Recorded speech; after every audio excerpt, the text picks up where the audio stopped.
McDermott, Melendez, Mello Miller, Merritt, Monahan, Newsom, Oliver, Pasqualini, Perry, Powers, Puccino, Quinn, Richards, Rogers, Stanford, Streeter, Irma, James Streeter, oops, Strode, Wagner, Washington, Wells, Whitehouse, Whitney, and Eben. Here. You have 25. Plenty. Quorum is close, yeah.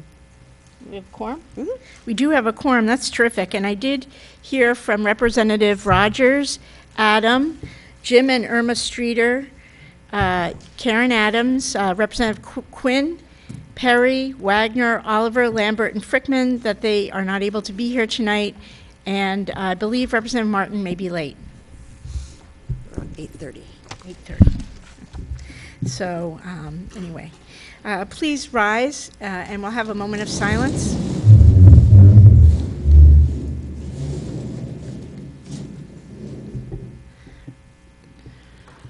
Representative Merritt, would you lead us in the pledge, please? Allegiance to the flag of the United States of America and to the republic for which it stands, one nation, under God, indivisible, with liberty and justice for all. Thank you. Our first item is the minutes from our December 12th meeting. Is there a second? Did you get that? Mm-hmm. All right. Is there any discussion? Representative Monahan?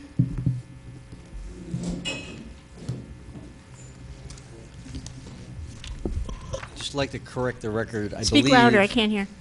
I'm sorry. Better? Better. I'd like to correct the record, Madam Moderator. On page 7, under J4, where it says Representative Streeter moves the question, seconded.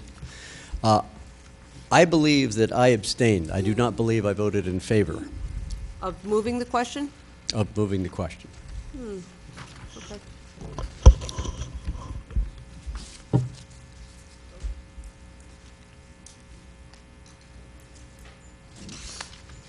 Yeah, I'll review the tape, though, and make correction.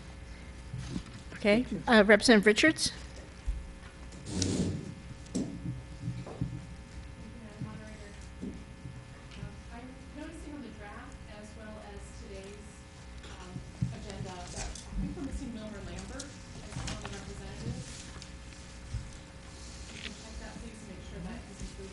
Yeah, looks like you're correct. Thank you. Anyone else for comments? Clarification? No?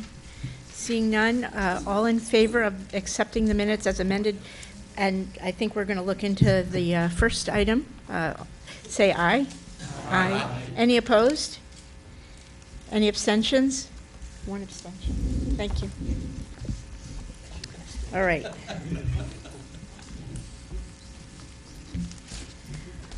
At this point, we're going to move into citizens' petitions. This is the portion of the RTM agenda where the RTM welcomes comments from citizens.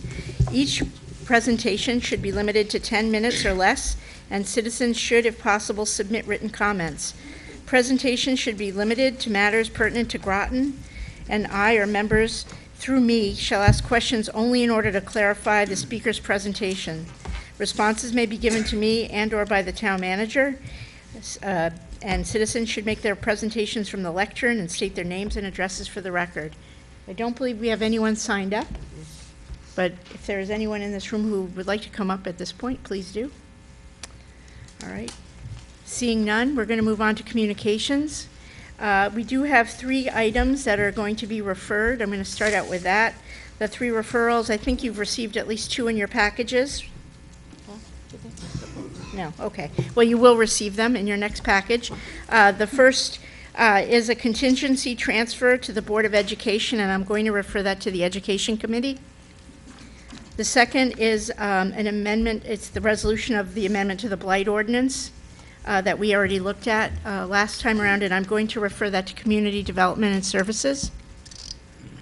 And the third item is, sorry, I just saw this recently. It's an acceptance of a grant from, it's a Office of Policy and Management Justice Assistance Grant that is going to allow the purchase of AutoView Sharp X license plate reader. That I'm going to refer to Public Safety. Okay. So, and we can discuss those three items at our next meeting. I also wanted to note that I believe there's going to be a February 4th meeting of the Town Council and the Board of Ed at the central office to look at budget priorities, and you guys are certainly welcome to come, as it is a public meeting. We will not be, the RTM is not a voting member at this meeting, but you can certainly attend if you like and be part of the public. And that's February 4th at what time? I don't have any Okay. details on Okay. it, sorry. I just have a, The time's at 6? 6. I think it's usually at 6, but I'd have to double check that. All right. I did also get a correspondence from Mr. Perizzotti of Noank regarding the sale of slices of property off of the Noank Garden property. He was not in favor of that. And the other item I'm going to mention is that I believe that Superintendent Grenier is not going to be with us tonight, and he's the chair of the Board of Ed had asked him to limit his meetings with us, and had suggested that the Liaison Committee was the appropriate place for communications from the Board of Ed to occur. At this point, there are 3 RTM members on it. I only have one who's been showing up, or 2, I guess. But I'm willing to step down and allow another member to take that over. So if you're interested in serving on that liaison committee, please email me. And yes, and email me. I'm not taking, unless you want to say something, I'm not taking interest right now. And I will let Mr. Burt speak. I just got an email that meeting may be moved with the Board of Ed to February 6th because Kim Watson's out of town. So I'll find out more. We'll get the word out. So the February 6th may not be happening, right? Is that what you mean? No, it was going to be on February 4th. It looks like it's going to be on February 6th now. I just got an email from Kim. That's what I wrote. Okay. But we'll send out something before that. Okay. And so that liaison committee occurs on Monday. And Representative Marshall, did you have an item? Do you mind repeating the communication regarding the superintendent? I missed the beginning of that. Do you mind repeating that? He's not coming to this meeting tonight. I had asked for an update, and he's not here. He would like the liaison, or I actually did not hear from him. I heard from the chair of the Board of Ed. Okay. Okay, and she had suggested that the liaison committee was the appropriate place for, to learn about Board of Ed activities. Okay? That's my communication in that respect. And I wanted to continue on that, which was that it is a public meeting. You guys are able to go and sit, and observe. There are 3 RTM members on that.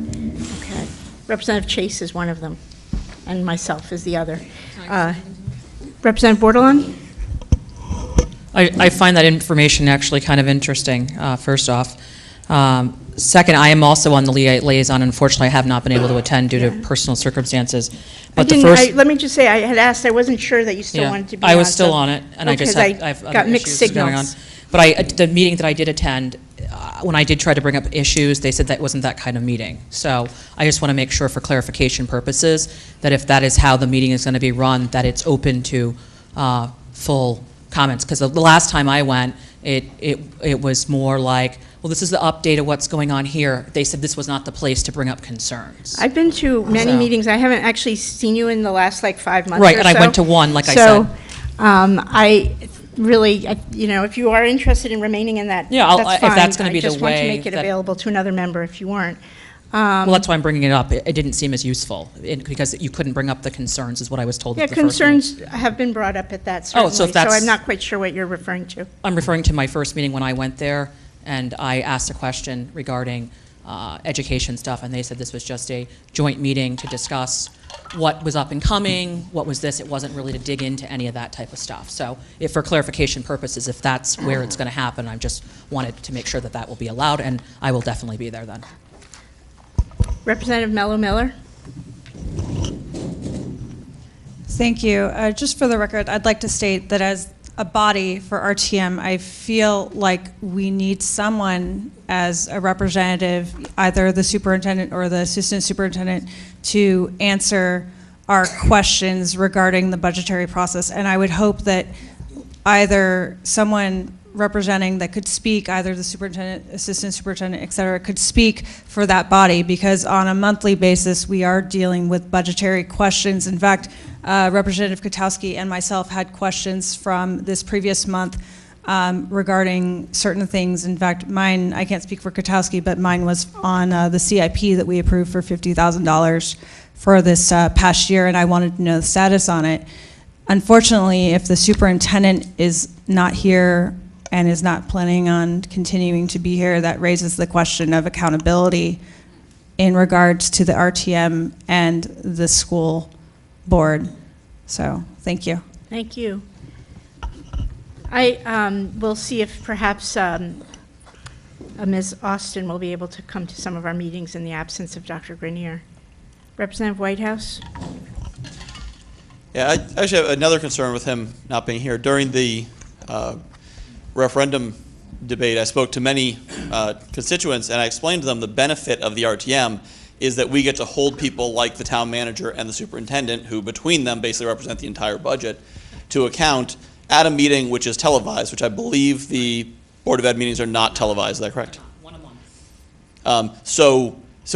We're able to hold them accountable. So even if it's not budget things specifically, it's not our legislative power, we're able to ask questions in public, which is a very important role of this body. And if there's not going to be any representative from the Board of Ed, whether it's the chair of the board or the superintendent or someone, there's no way for us and by proxy the citizens of the town to be able to ask those questions and request those answers in that public forum that anyone can go back and look at, and that's public. So I think it's a much larger issue that they're not here, and it's very concerning to me. Thank you. Representative Kotowski? Thank you. I agree with the last three speakers, and in the minutes here it says that, my request to the superintendent last month was regarding off-budget grant money, and in the minutes it says that he will provide me with an email, which I have not received, and my other question about the volleyball, the girls' volleyball. So I agree with the last three speakers. Yeah, and I must say I did send an email reminder of that to the superintendent, so hopefully we'll be receiving that feedback soon. Representative Washington? Thank you. I just want to say I agree with the last four speakers. Happy New Year. I'm appalled that the superintendent is not coming to this meeting. Really, I truly am appalled. I mean, I don't know. This is my first year at the RTM, but I was under the impression that the superintendent always came to the RTM meetings, and I see our town clerk shaking her head yes. So I am truly appalled. It's like a slap in the face that he doesn't. Maybe it's too much for him. Maybe he feels that we're asking too many questions of him that he doesn't want to answer. But I think he should be getting his butt to these meetings. Representative Bailey? Thank you, Madam Moderator. Also in agreement, and to add to that, the town's budget is over 60% for educational purposes. So by virtue and merit, he should be present suitably every once in a while. Thank you. Thank you. Representative Newsom?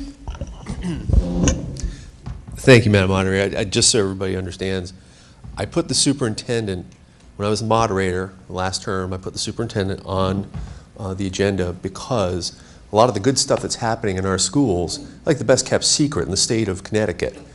You know, like most people don't realize that the Fitch Orchestra and chorus went to London and performed over the holiday. Most people don't know that. And there was all these amazing things, the robotics team, et cetera, et cetera, et cetera, and nobody knew about it. So I invited the superintendent to come and talk so he would be on camera so the citizens of the town could see that. But that was only a couple of years ago that started. So this is not this hasn't been a long-term thing. He's been on the agenda and had time to speak. No, it is. I had him a couple of years ago. Thank you. Certainly, the superintendent came when I was on the RTM, but not maybe regularly. But it would be nice to know that I saw that on Facebook that they were in London. I guess I didn't know where it was, but it looked pretty impressive. Representative Merritt? I'm sure the Board of Ed has their reasons. However, if they spoke to him and decided he should not be here, and they're an important part of the budget and the town, then where is their representative in place of him? They cannot be discluded from these meetings. Okay. Representative Bordelon? Thank you. Also, I have questions from the last minutes as well. He said that he would also get back to me regarding the lead water and the mapping, where the allowable levels were, and I've not received an email either. No, there were several items Yeah. beyond those, actually, that they're highlighted in the minutes. Right. I have requested them Right. in a follow-up email, as I said. Yeah, no, I'm not saying, I just wanted to state that for the record myself as well, my concern. Also, if we're going to say that the liaison meeting, that I did only attend one, and I do have medical issues going on, so I haven't been able to attend everything, then we currently have nobody report from that liaison meeting. So the other two members that do attend, we've never had anybody come back and report about what has gone on at that liaison meeting. So if that's going to be the platform, then we need to add that as another piece that someone's coming back to report. To assume that every member here can attend that particular meeting and get all the information, it then triggers my thought that we need some type of somebody coming back to report. Okay. So. Thank you. Yes, the meetings have been canceled for the last 2 months. Yeah, see? I mean, Town clerk? One other thing to add, the chairman of the Board of Education is an ex officio member of this body, and really, he or she should be attending because they're a member. We always have at least one counselor. They're also ex officio. So, Representative Whitney? If there's an email communication or written communication, can you forward that to the rest of the RTM? Which one? I think is from the chair of the Board of Ed. what was the reason? No reason? No. You had communication from his assistant, correct? No, from the Board of Ed chair. Oh, the chair. I didn't have that, but you Yeah. did, right? You did. Mm-hmm. Yeah, I didn't have that. She has it. Representative Mello-Miller? Representative Whitney, did you have another question? What was your answer? Oh, I nodded my head, sorry. I will try to find it, yes. Oh, no, just quickly to the point of having representatives from, possibly requesting a representative from Board of Ed here. I have noticed that each of our meetings, we've had at least one town councilor here. Tonight, we have Councilor Franco, who's off camera, but she is here. But we've had other councilors here. So we have always at least one town councilor here, kind of as a representative. And it's been nice because we do occasionally have questions to ask, and they're able to fill in some of those blanks. So if we're voting on something, they're able to come forward and speak on behalf of council. So it would be nice that a representative from the Board of Ed would come as well, because Superintendent Grenier, Dr. Grenier, we can't expect him to have all the answers either. And if we had a representative from Board of Ed, that would make it even easier and make it, again, because we are televised, to everyone could get answers and everyone could see, the public could see. Thank you. I'll make those comments of having the assistant superintendent and or a Board of Ed member attend. Any other feedback on that particular item? All right, those are my communications. Are there any other communications that people wish to share? Mr. Burt, would you like to give the town manager's report? Sure. I'm going to switch it up a little bit, going to give a presentation, an actual PowerPoint tonight. Everyone should have a copy from over there of the financial statement. If you don't mind, I'm just going to jump into my presentation and people can read on their own and ask questions. In case I mess anything up, I've got my watchdog here to, to correct me. Okay, it's all set to go. Okay. It's hard to believe it's that time again. You know, where you catch up on Game of Thrones before it starts in April again. Yeah. But that's what I'll be doing the next couple weeks until the budget really starts. We're only about 2 weeks away. There's me waving bye to my family, doting family. Of course, that's not really what it's like. It's more like this. my family's actual response. Getting into just the timeline of the budget season. The department's CIP items, other town operations, functions, and outside agency budget requests are due to me on January 14th. And we do a series of me, Cindy, Bob, Robin Molding, and others meet with every department, go through all these, all the items submitted with a fine-tooth comb. We're already doing a lot of it now. We have pre-questions. We get input beforehand, have them do a couple different budget scenarios for us. So it's really already going now. But I think the week after next week we start like where we really all day long for a week or two doing the budget meetings. February 28th, the Board of Ed and political subdivision requests are due to me. Now those ones, the first category of things I can make recommendations on and change for the proposed budget. However, the Board of Ed and political subdivision requests, I just have to pass those on. I have no say on those, so you get those as they came to me, or at least the town council does. I must present a total budget to the council by March 15th. April 6th, the town council by then must hold a public hearing.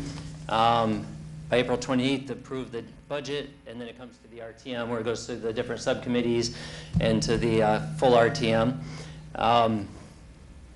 By the way, if you have, as we get into the budget season, if you have questions, like if we have certain departments on the agenda for upcoming, if you can get questions to us in advance, the more you can do that, the more we can be prepared to have answers for you too. It'll make it go even smoother, so just a suggestion. Not that my finance director doesn't know the answer to absolutely everything off the top of her head. There might be one or two things she doesn't. RTM final action by May 24th at the latest, and I was starting your budget meetings by May 3rd. You have a public hearing where me and Dr. Kinnear come and present the preliminary budget from the town council. RTM final action by May 24th, and then the council must set the tax rate by June 9th. So that's our annual timeline. I'm going to have to get a little closer to my eyesight. It's not as good as it used to be on that. This is 18 compared to 19 budget. Down in the purple, it's kind of hard to see, but 18, the budget was $120,815,000 or so. 19, $125,856,000. By the way, I will give a copy of this to Betsy so it can go in the minutes. So about just over a $5 million difference there. The items in orange there are the major categories of what is under the budget. You've got town operations, a little over $34 million. You've got education, about $76.5 million. You've got capital debt, capital and debt services, $7.5 million. Outside agencies, about $1.8 million. Subdivisions, $5.3 million, and then contingency, $450,000. By the way, just a little note that when you get into the new budget, when you see contingency, it's always kind of interesting to me that it says $279,000 for 2018 adjusted. That's basically what was left over in it. As you have contingency, you eat it down, you move it to the relevant department that you're spending it in. So that's not really a real comparison there. Really, I think we got up to, at one point, that budget was about $900,000 or so. Where were the big differences in the budget from 18 to 19? Insurance, health, we know health for both the active employees and the retirees. It's, keeps going up about, we're doing everything we can, went to the high deductible health care to minimize the increase. You're always going to have an increase though. It's, we're just trying to manage it as best as we can, trying to look for opportunities to make changes. Bob's all over that and does a good job with that. There's a lot of meetings going on this week concerning those type of issues. 1.1 million contribution to other funds increase. 2.6 million capital debt between debt service and capital reserve. As you remember too, we did a little bit more on capital reserve this year, or capital improvement projects with the police radio. That went up a little bit this year. Subdivisions, meaning the city of Groton, Groton Long Point Fire Districts, about a $323,000 increase. But altogether about a $5 million increase from 18 to 19. that's 4.2% increase overall in the budget. Just a few highlights from the budget message, from the adopted budget for this year. I won't read them all, but you can see in that first pink box that we made quite a few position changes, really tried to dig into each department, see what we can change. We had savings there of about $611,000. There's not a lot more to cut. I'm not anticipating a list like that this year, honestly. 'Cause if I could find it, I was cutting last year, and that will continue to be the case this year. The adopted budget resulted in a mill rate of 24.17 mils, which was a 0.54 mil increase, or which is a 2.3% increase over the 2018 mill rate of 23.63. Just so you know, how much of our revenue is property taxes. 70.8% of our revenues for 19 are property taxes. Another big one is state grants, education, 20.8%. You'll see a few others up there. And when you actually see the list of individual items that fall under those, we've got 2 pages of individual items that are revenue sources, sales of things, recording deeds, all kinds of things. So there's a lot of revenue sources other than property taxes, but we know, of course, property taxes are the big one. Use of fund balance, just kind of wanted to show with the history of that. That changes radically from year to year. You can see at one point in 16 there was over $5 million in fund balance used. As we know, as we got into 18, we started running into potential issues with our bond rating and the bond agencies saying if we didn't build up our fund balance that we could have our rating downgraded, which would affect our interest rates on bonding, meaning we would spend more money, which was especially a concern with the school project coming up, as well as we regularly bond our roads. For 19, we did not use any fund balance, and we made it the new policy to try to get at least 11% in the general fund balance. The goal of 15%, we're now right about there, so we're right about at our goal. In the future, if we get past that 15%, rather than using it quite so wildly like this, I'd rather come up with a policy where it's, what I want to avoid is wild swings. I'd like to see it more even keeled and have a plan for how to use any extra fund balance beyond that. But if we get to that point, then we'll address it. I will be thinking about it beforehand, though. How to determine the needed mill rate as you go through the budget, which is kind of the last step by that June 9th deadline from the town, setting the mill rate. You take the operating appropriations, all our expenses. You deduct the operating revenue, leaving the balance to be raised by taxes. You divide that number by the grand list amount, leaving an initial mill rate. However, we don't collect 100% of our tax dollars every year. We use a 3-year average to create a factor on, so we change the factor a little bit. We know we're probably going to get, I just blinked out, it's on the next slide, but it's, what is it, about 98.90, what is it? Yeah, I'll see in a second. I'll give you that factor in just a second. I'm going to take you through it. How to calculate town property taxes on an individual property. You multiply the assessment of that property by the mill rate, 24.7 right now, and divide that by 1,000. That gives you your property taxes for the town portion. Here's where we actually, the math of setting the mill rate. You see our grand list, that first red box up there, our net grand list, about $3.6 billion with a B dollars. Then you drop down to the calculation there, $125 million budget, about $38.4 million revenues outside of property taxes. That left us for this year $87,497,584. So that's the balance of what we had to come up with. That's what we had to use the property taxes for. Now, if it was just a straight 100% collection rate, that would have been a 23.78 mil rate. However, we don't collect all of the 100%. We use 98.4, which is a 3-year average for what we'll collect. So we basically times that ratio to get the 24.17. So did that make sense to everybody? Again, you'll get a copy of this. The math's pretty, you basically just, we're not going to collect 100%. We have to deduct just a little bit off there, and that means we have to have a little bit more property taxes in there to account for that. And then just your information, because it's interesting, 1 mil equals about $3.6 million. So to cut 1 mil out of the mill rate, that's $3.6 million that has to be cut out of the budget. Sorry, can I just ask a question? Go ahead. Why do of that? Because it can change from year to year, so you want to make sure you're using a realistic, stable rate. So and that's been pretty accurate, I believe. Yeah, right. So. Mill rate history. You see first the grand list year versus the budget year end here. Right here in this slide, I'm just going to focus on the last 4 years, which are not great years. You can see there's a change of 4.04 in the mill rate in the last 4 years.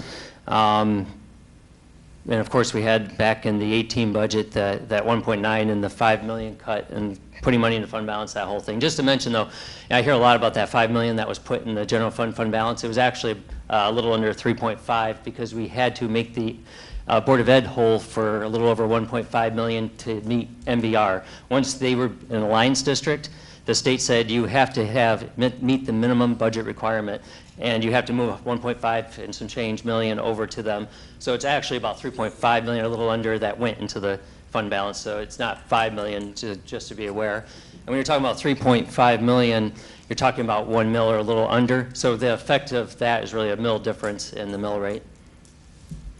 Not 1.9. You would have raised it a little over 1.9 either way with the budget, and then it just contributed to it by doing the fund balance change.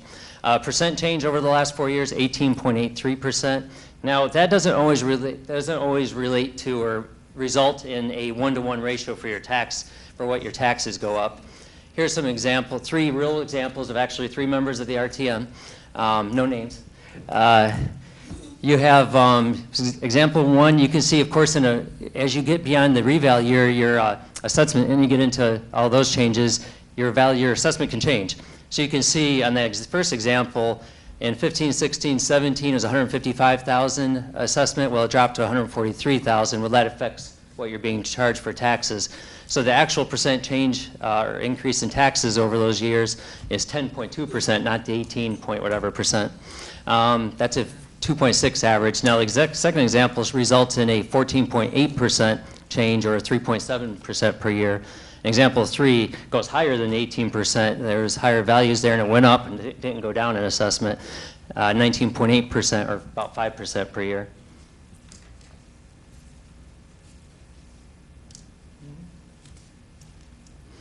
And now just to look at since 2005 for mill rate, you can see there's quite a bit of drastic swing in there. It actually has only gone up 0.12 since 2005. So if you look at the long run, it's not much different. Percent change, half of 1% since 2005. Again, that's why I mentioned earlier, avoid wild swings. I'd rather keep things as level as possible. You know you're likely to go up unless, you have a question?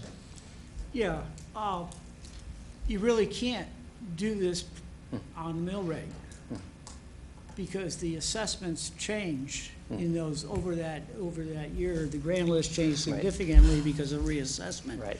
So you're not comparing apples to apples. Sure. The mill rate is it's an irrelevant number when you cross those boundaries. It's only valid when the grand list is constant, and the grand list has always changed a little bit from year to year because of the personal property. Right. Even if real estate holds. So it's really a meaningless. And part of my point here is that that you can't always just look at the mill rate. And at one point, 1980 grand list year, it was 41.8 was the mill rate. Equalized net grand list. Now here's where I'm going to get in trouble, because I'm not an expert in that. The state uses that. I know enough to be dangerous, so if you like me, you won't ask me any questions. You can ask questions about, I might have to get back to you. Equalized net grand list is the estimate of the market value of all taxable property in a municipality. The Office of Policy and Management equalizes the grand lists each year in order to equitably measure each town's taxable assets and the town's ability to raise taxes. In the reval year, real estate ratios are set at 70%. Well, that changes in between years. So different towns have different reval years. The percents change. And so the state wants to equalize that and say, okay, let's all kind of combine that together and see where you're all relating to each other. And they use that for pilot payment in lieu of taxes, payments to the towns. That affects that. They use, and it also affects educational equalized grants, that net grand list. So the state pays attention. When the governor was, when I first got here, and the governor was looking, even talking at one point about a $17 million cut, the they were looking at some of this and trying to say we were too wealthy, we needed to be way cut back. A group of us met with the governor, and we could not figure out how they were using this to come up with what they came up with. We totally disagreed. So even I'm not even sure the state is always using that quite the way they seem to be intending it. Net equalized mill rate, or the effective tax rate, that's calculated by dividing the adjusted tax levy by the equalized net grand list. The state's trying to account for the differences in market value versus assessed value. They're trying to give an equal ground for comparison to all municipalities, regardless of when that municipality is scheduled to be reevaluated. So again, another attempt to try to compare us to one another.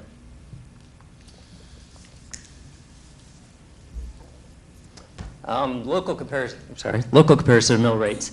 For 2017-18, actual mill rate, we were at 23.63. We were the second lowest actual mill rate within the region here. The only one lower was Stonington at 22.98. Highest was New London at 44.26. Now the rest of them had the same motor vehicle rate. It was different. New London has two different rates. They have 37 for the motor vehicle. Now for the net equalized mill rate, the one the state likes to look at to kind of compare us to one another. And by the way, with that, our mill rate put us in the bottom. We had about one of the lowest 25 actual mill rates in the state. Now for the equalized, the average is 18.98 for 16. We were 15.11. The only one less than us in our region was, again, Stonington. We were like the 23rd lowest net equalized mill rate. We were 147 out of 169. Montville was 85. New London was up there, 14. North Stonington 101, and Stonington again was the one that was lower than us. They were 150 out of 169. So again, we were 15.11 with the average being 18.98. Kind of concluding budget thoughts. Healthcare is going to go up. We have to keep trying to make changes, try to mitigate it as much as possible. Retirement, we are working on things for retirement. It's a long process. It's not easy. We're getting close to being able to make some changes for non-union employees, for new employees, and then we will be working with unions to try to get that into the bargaining agreements. Salary increases. I'm constantly seeking efficiencies. I'm very interested in regionalization, cost sharing. I went through several of those processes in Michigan. It takes time though, and it takes the right opportunity, and we'll keep working on that. It's not as easy as people think it should be. Just a couple of things we know are going to cost us for this next year. The stormwater MS4 rules the state has put in. We know it's going to cost us about $80,000 for the new budget, $150,000 the year after. Monitoring stormwater runoff, outflows, that type of thing. I'm sure at some point we'll have Gary here to talk about that, at least during the budget. We have reval costs. I know we have to fly aerials this year. That's going to be kind of costly. School bond eventually is going to come on, if not this next budget year, the year after. Some of that, maybe not the whole thing at once, but as we bond out, that will affect the mill rate for paying that off. Just kind of keeping it on people's radars. CIPs are one of the spots you can have a lot of influence on in the budget. My goals are, and last year we had, I think it was about $8 million in CIP requests, and we ended up doing 3 million of them. I just got the list 2 days ago for the new requests. I have not gone through them yet, so I can't give you an update on that yet. But my goals, maintaining current facilities and infrastructure, try not to take on new stuff so much, keep what we have for the most part, or else make a hard decision to, rather than put it off, if we don't have a plan, if we keep putting off every year, then maybe it's time to not have that asset. We'll have to have some of those discussions. Health and public safety items like the lead in the water issues, ADA compliance issues. Town operations, like I said, there's not a lot of fat there. At this point, it's a policy decision. If we cut staff, it is, other than a couple of minor tweaks, it is which functions do you want to quit giving, which services do we want to quit giving to the public? That really is where we're at this point. I put on seeking efficiencies twice, sorry about that. And then again, just re-mentioning use of fund balance, you being smart on that, kind of averaging it out, not try to have a drastic change from year to year. That's end of my thing. I'm hoping this isn't what our budget season looks like, but me a little less hair there, but it hasn't happened yet, just gray hair. Maybe I hope that doesn't happen this year. But I'm here, Cindy's here, if you have any questions. She's brought her budget book, but again, if you don't think of a question here, this will be in our pack given to Betsy, and if you have follow-up questions later, you can always email us, and we can email it to people. Representative Newsom? Oh, no, that's okay. Thank you, Madam Moderator. Mr. Burt, we did a number of CIP projects last year, things like natural gas conversion and getting rid of tanks, and of course we started on the police station, et cetera. Can we expect any surprises from any of those projects? Do you know of anything right now that's going to surprise us? Not that I know of. The radio system's coming along great. That's going very well. Of course, the UPS system just started, so hopefully there won't be anything with that. The CAD RMS, which is the software for the police, that's underway. They're going through the RFP process right now. I think they're down to 2 different vendors. I've not had an update in a while on the natural gas conversion. I wouldn't expect any. Department heads are good about letting me know if we're running into issues, but I haven't heard of anything yet. I'm trying to think of any other big ones that are ongoing. The police are really the big ones this year. You get the software conversion, right? Right. Yeah, that's the big. client first. We're just starting that with the financial software and human resources software conversion. We're just laying out the timeline right now. It's going to be about I think it's about around a 2-year project. We're just getting going on that, laying out the timeline, making sure there's real firm dates on that we can't miss. So we're getting everybody. We have to have everybody's vacations for the whole year, basically, that are integral to that system, and make sure that once those are locked in, that they're around for all the rest of the important dates. But we got to keep it on track. So I'd like to see the town and the Board of Ed obviously working together to save some money on purchasing things, but also I think we talked last year about the possibility of regionally purchasing fuel and things like that with the surrounding towns. we are part of a consortium. The city and us are part of the same consortium for buying fuel. Thank you. Thank you. Representative Kwiatkowski? I have 2 things. First thing I wanted to say was when you mentioned regionalization, if we could regionalize within our town first before we go out of town, I think that would be more efficient.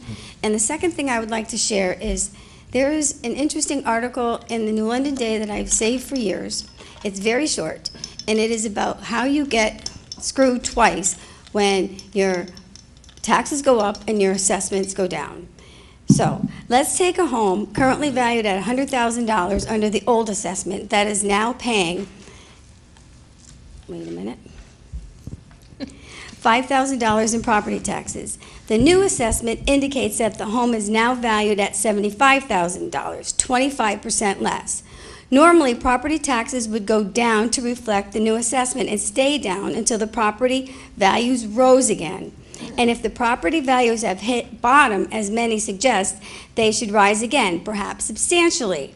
For the owner of the newly assessed $75,000 house, who is still paying the same in taxes as when the home was valued at $100,000, this means when values rise again to $100,000, the owner is going to owe even more than ever on the home, 17% more.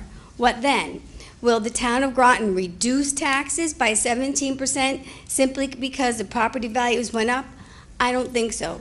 So the slide that showed the assessment of the 4 different homes, it's really irrelevant because you get screwed twice.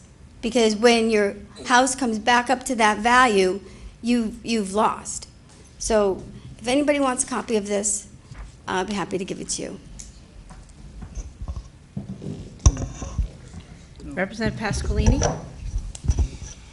Thank you, Madam Moderator. John, when we talk about efficiencies and we talk about different merging or trying to find ways, why is the Board of Ed not in that calculation? Is there a state statute or something in the town charter that makes them a special entity from the town of Groton, that they can form their own departments and do whatever, and the town cannot tell them we're merging and this is how it's going to be done?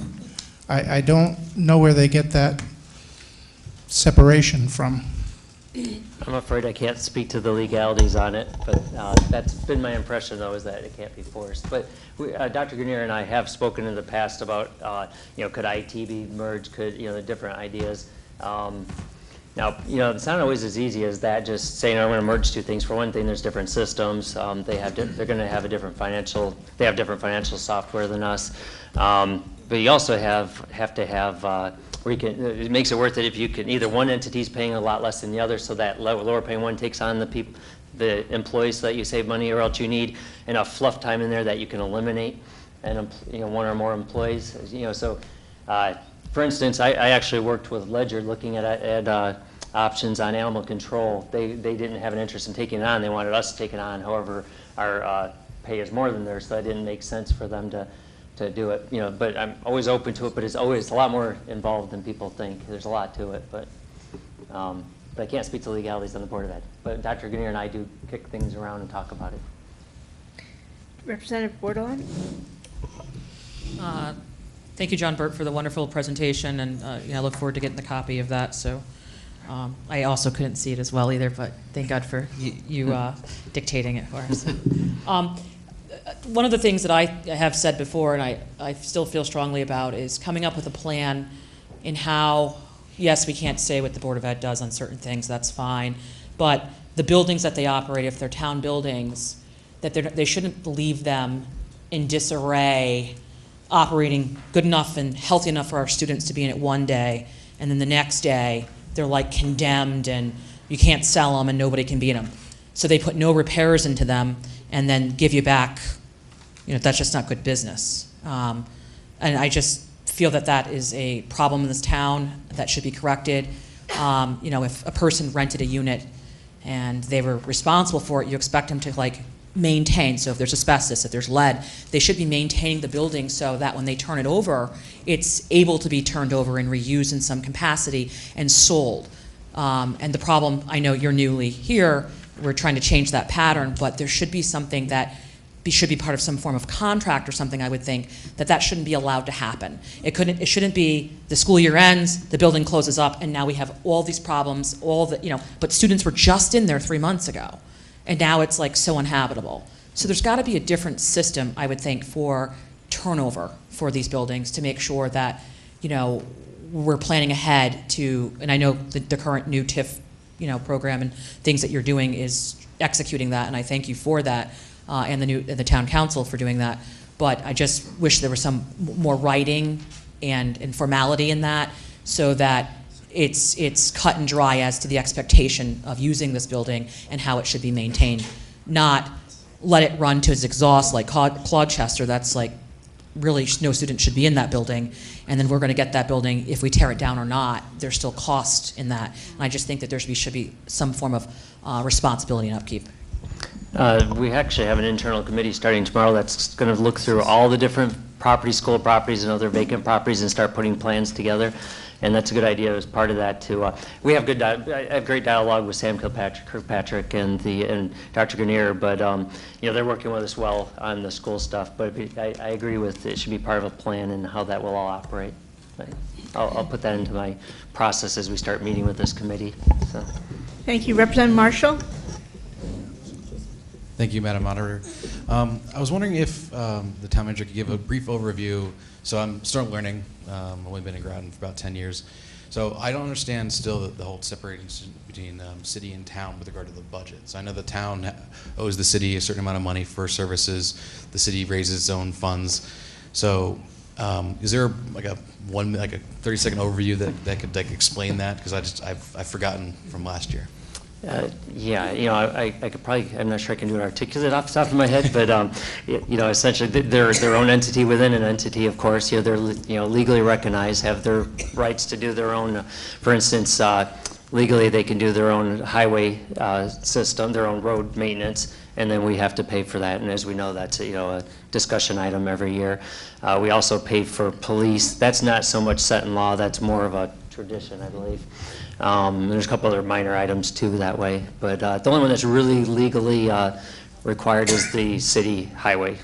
And same thing with the Groton subdivision is required for the highways also. Police is more of a tradition, that's just how it's always been done. And the lights. And the lights, yeah. Representative Powers? Thank you, Madam Moderator. John, just off the top of my head, the school buildings that we have right now are what? They're way over 30-plus years old, most of them, correct? Right. Right. So a lot of the materials and a lot of the things that are failing in the buildings are due to the fact that they're old buildings, correct? Right. And we're trying to correct that by having new schools. Is that a fair assumption? For some of them, right. Right. So in these newer schools, we always have a maintenance program for all of the different things that are going into the school, correct? As far as I know, yes. Right. So when we go to sell an older building, just like any other commercial building, there's a class to the building. So we would say these are at C or D class because of the age of the buildings. Is that correct? Right. Right. Thank you. You know, I would want to point out that that's part of the importance of us getting a plan together, is to know what we're going to do with the schools, because if we know it's going to be torn down, that our intent is to tear this school down, there's not a great value to it, and develop this land, that'll be different than, hey, we think this building, like Fitch Middle, you know, this is a reusable building, let's make sure we keep that as in good a shape as we can. So having that plan is going to be, you know, integral to figuring that out and knowing what we want to do with each one. You don't want to put a ton of money into a building, you know, 3 years from then you're going to tear down, but we need to get the plan in place. Thank you, John. Mr. Burt, that was very helpful. I hope everyone found that educational and useful, so thank you. Our next agenda item, I believe, is liaison reports. And so, Representative Whitehouse, do you have anything to report from the Economic Development Commission?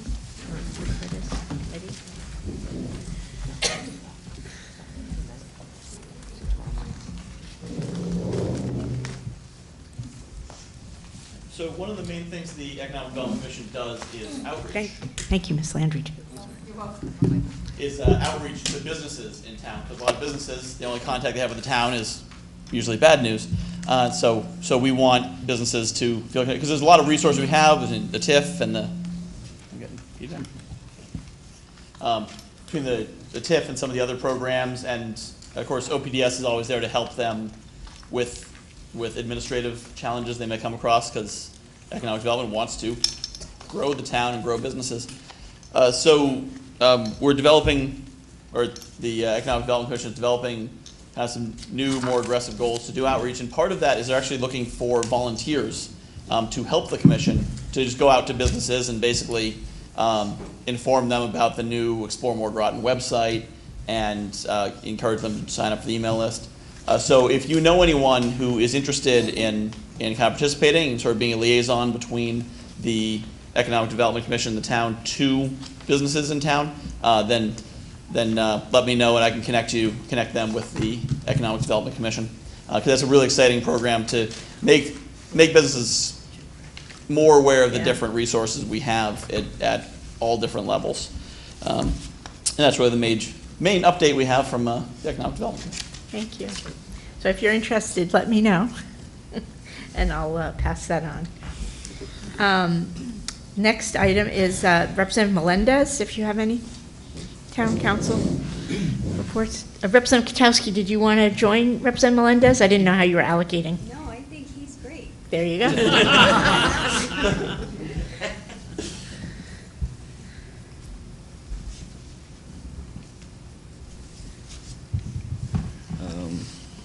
The town council has had 3 meetings since our last meeting on December 18th, January 2nd, and last night. I have notes from the first 2. I'll do last night's meeting next month. They had a contingency transfer to the Board of Education that was unanimously approved for $17,683. There was an increase to the education cost sharing grants for students from Puerto Rico who were affected by Hurricane Maria. So we were non-compliant by that amount of money, and they transferred that money to be compliant again. And then there was 2 alterations to scenic roads. One was on Sandy Hollow Road, and the other one was 1201 River Road. Those were both unanimously voted to approve the alterations. And there was a Connecticut Department of Agriculture Farm Viability Grant that was approved to enter into. the State of Connecticut Office of Policy and Management's Justice Assistance Grant. So they approved to receive the grant for $15,000 that would it would fund the purchase of a license plate reader, and it's 100% funded by the grant. So they approved that also unanimously. There was a memorandum of agreement for the State Homeland Security Grant Program. So I guess they had to approve, in order to receive Homeland Security grant funding, they had to execute this memorandum of agreement. So they did that. And then there was unanimously voted to approve changes to the Blight Ordinance number 281. There was a public hearing on December 4th, and they decided to change. The changes are in the minutes and on the town website. There was also a unanimously approved change to the town manager contract. Those changes are also on the website. And then there was they approved their personnel and appointments meeting calendar for the year, and that calendar is also on the website. Thank you very much. Next, Representative Bordelon, do you have anything to report from the Board of Ed? Unfortunately, I haven't been able to attend due to personal circumstances. I would consider having any help at all, since they do meet sometimes 4 a month, sometimes 6 if they have special meetings. I would love to split it with somebody due to my upcoming circumstances, so I'm looking for people. Thank you. Let me know if you'd like to be a co-liaison for that. I believe, does Representative Wells, do you have anything to report from the Golf Advisory Committee? No meeting. No, thank you. All right, so we're moving on. I don't believe any of our committees met. I know that Finance has some referrals, and they have scheduled a meeting for the 23rd of January, I believe. And I just wanted to say that this is the meeting where I had referred this desire that I had heard for more detailed updates on kind of finances on a monthly basis. They're going to scope out exactly what that means, what would be useful to this body, and you know, try to weigh the costs and benefits of getting more information and the burden of work that it may cause on people who are collecting it, and how it might improve our knowledge base for making decisions. So if you're interested in that, you know, you guys are ex officio members on committees, you know, you can go to that committee. You can't vote, but you can certainly express your thoughts at that. And Representative Washington would, you know, welcome you. Just, you know, be aware that she's running the meeting, and there are people who are members, but that is on the 23rd, so I want to remind you guys of that. Oh, sorry, Representative Katowski. As far as referrals go, also on that meeting is my power of initiative. Exactly. Oh. Yes, the resolution that you gave, yes, that is on that committee. Sorry, I thought that the other part might be interesting to other people, but certainly that is also on that agenda. That was in the minutes. Excuse me. So then there is the next special committee that we formed. Hasn't had a meeting, but I did get 7 members who expressed interest in participating, and they've all been appointed. If you've had expressed interest in serving on that committee, I'll get out an email shortly, and the chair of that committee, Representative Massett, has agreed to chair it, so they'll be setting a meeting shortly. Representative Marshall? Thank you. I just had a quick question. In your communications earlier, there was 3 new referrals. Yes, that's correct. Do you know what the timeliness of those are, and whether those committees that you referred to, do you recommend that they meet before the February meeting? Yes, they must meet before the February meeting. They must meet. Okay. Yeah, that's how it works. Representative Katowski? Did everybody that volunteered get on the committee? That is what I said, yes. Did everybody get an email? I am going to send that out ASAP. I met with the chair today, and so we were just discussing the logistics of that. So that is it. We have budget discussions, and the reason I did have this, Mr. Burt was nice enough to come in and give us this kind of tutorial on the budget. I know there's a lot of interest. I feel like sometimes when we have 3 things, as we'll have next month on our agenda, 3 items, that our discussions get constrained. So this next item of budget discussions, I want to just open it up and allow you guys to talk about budget priorities for the coming year, if that's helpful. It's a time I feel sometimes like I have to constrain everyone to 2 comments, and it's not my intention to truncate discussion, so that this is our opportunity. Representative Katowski. I just want to thank Town Manager Burr. I can't wait to get the copy of the PowerPoint so I can go through it. And as far as the budget, I was wondering, in the minutes it says that you're considering Carl Perizotti's letter regarding the 8.7% tax increase from the 2018 budget. I was wondering if you came upon a decision for that. Yeah, I'm not going to refer that this time. Okay. And as far as your other thing, one of the things I do think the RTM needs to do before we start reviewing the budget is establish priorities. And one of the main reasons why I made that referral, because I wanted to get the conversation going of how much of a tax increase do we want? How much do you think the people in your district can handle? So having a conversation about where should we take the whole budget and have a number that we won't go above? Should we ask the town manager to provide a level service budget, maybe a budget that's 2%, maybe a budget that's 5%? So I think that that's the conversation that I look forward to the RTM having, because typically the RTM doesn't get involved in the budget until May. And it's fortunate that you're doing this. Thank you. Representative Pasqualini. Thank you, Madam Moderator. I didn't know when to bring this up, since it's Board of Education related, but then again, it's budget related as well. 10 years here, I've wondered and been asked the same question, but I guess I really should finally bring it out and see if we can get an answer. The town charter gives us our powers, and it powers to all of the committees. The Board of the Board of Ed committee is policy and operations. The town council is policy and operations to some extent, but the RTM has the fiduciary responsibilities. We passed the final budget amount approved for each department, including the superintendent's budget. Yet I believe that it's clear that no department can spend any monies above the approved budget. If their budget is $76 million, that is all they can spend without prior approval from the RTM.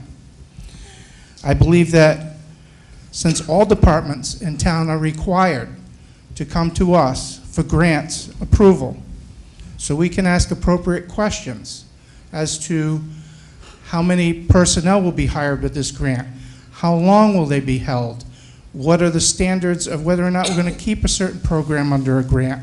We're able to ask those questions before we agree to allow them to go out to for the grant, yet we get none from the Board of Education. Again, I don't know what gives them their ability to operate outside of the town charter. Board of Ed recently passed an okay for the superintendent to go out for a grant. Well, I would like to know how many personnel are going to be hired on that grant, how much money is going to be spent for somebody to administer that grant, how much money actually goes to payroll for those people on that grant, how long is that grant going to be used for, and at the end, what are the metrics going to be used to whether or not that program continues? Are we going to say yes, but if you don't reach, you can't show us at the end of what your metrics are to say that the program works, that it's valuable and we should keep it, then everybody else gets laid off. We don't continue them on, because now that the grant has rung out, they all now become into the budget and become a taxpayer's expense. Or if we cut the budget and we're going to have to lay off 14 teachers. Are those the teachers from the grants, or are those the actual teachers that have been working? So we don't have that right to ask those questions, which I believe the taxpayers that we're representing should be asking. To me, they're circumventing. They're spending above the $76 million. It should be in there. They spent $76 million, but also spent another $6 million. So in essence, they spent a lot more money than they were budgeted, but yet say we only got a 0 increase. That's untrue. They're spending way above 0. And we should be able to account for that money. Should be all accountability. Thank you. Here, here. Representative Miller.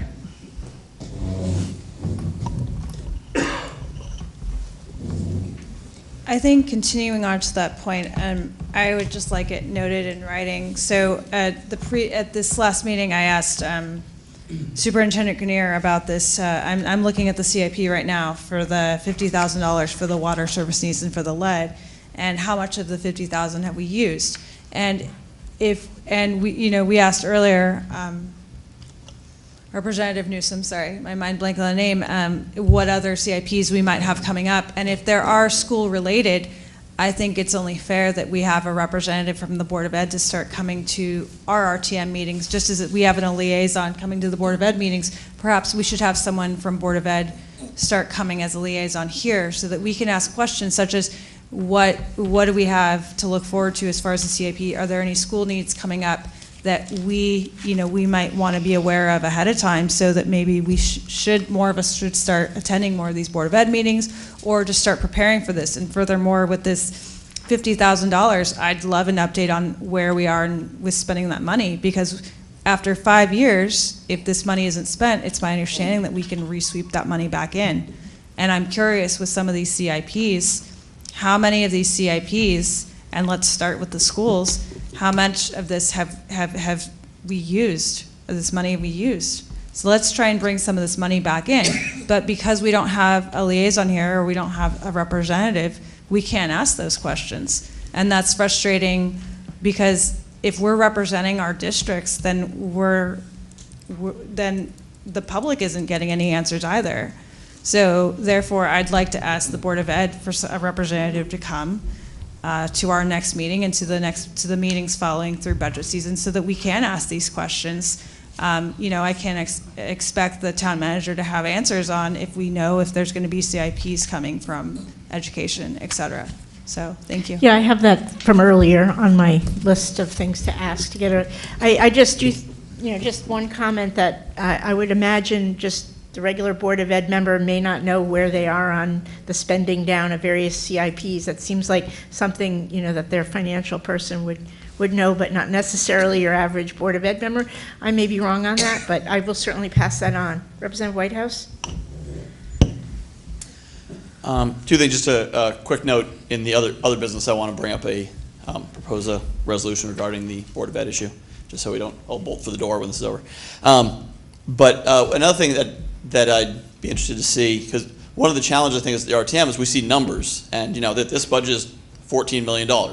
Well, if it was 13.8, what would that mean? Would we have to close an office? Would we lose this? So often it's very, very much, if there was a cut, then bad things would happen, but how bad?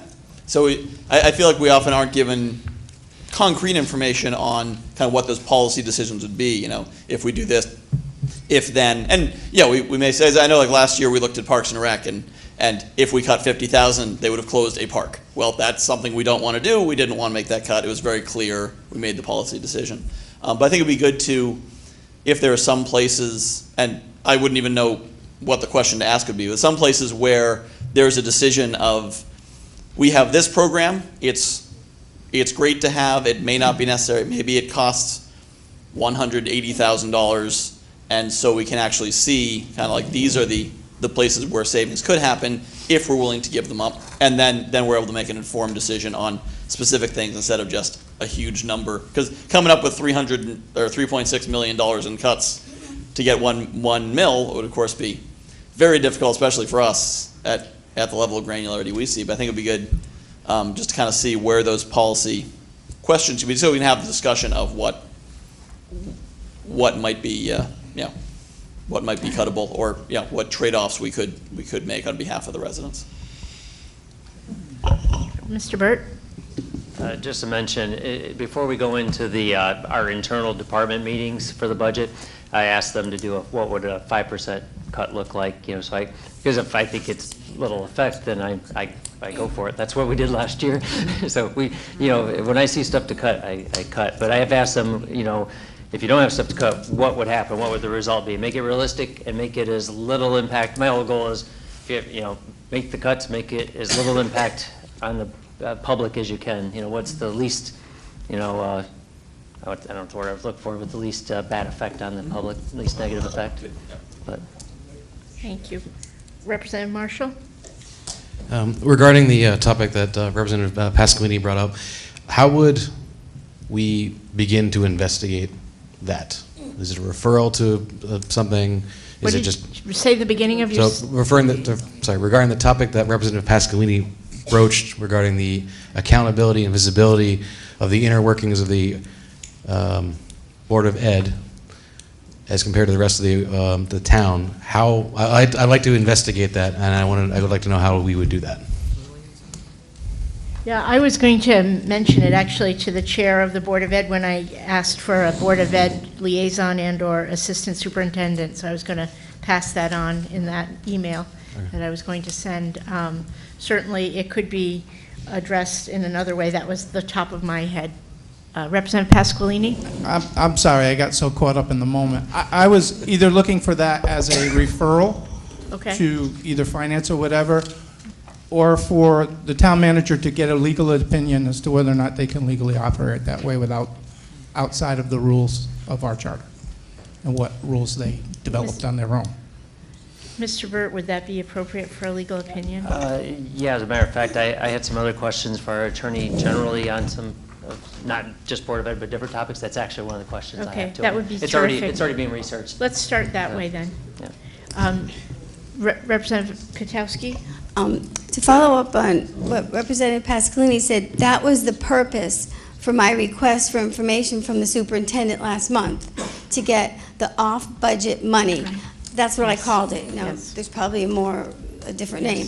But for example, the magnet school, in the middle school, when that runs out, I mean, Representative Pasqualini said it perfectly. What happens? And I was really hoping we could start getting that information before we get into budget season, so we kind of have an idea of how much money they do spend above and beyond their $77 million. Thank you. Representative Chase? Thank you.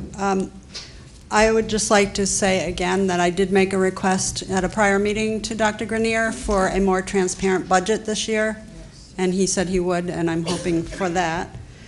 Also, I would like to also see in the town budget all expenses in the particular cost center that it belongs in. For instance, this past year, or in this fiscal year that we're in now, they removed fuel out of each cost center and put it in the fleet reserve. So whatever expenses belong to a cost center, I'd like to see it in that cost center. Just to note, like things like the health care and all that, the way it's broken up, we wouldn't be able to divide it up realistically by cost center. Well, that's different, but I'm saying fuel, you know how much fuel belongs to. I'll talk to Cindy about it. I prefer for information this way. I need to talk to the town council also to see which way they prefer it. I'll look at it. And also, the other thing that I had since last year was my first go-around with this budget. I don't feel that there's enough time to ask questions of department heads during this process. It's such a short time that we have. So in other words, if you ask a question of a department head, they give a response, we have no time to research that and rebut, because it's that one and only time that we get to talk to them. And that's goes to my point of, if you can get any questions in advance, and if I can get you, hopefully maybe before the meeting, have them answer questions so that you have that before the meeting.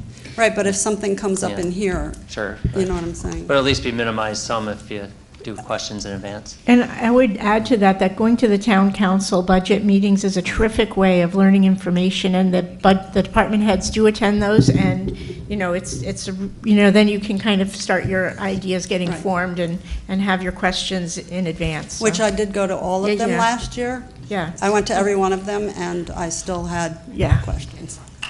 All right, thank you. Representative Bordelon?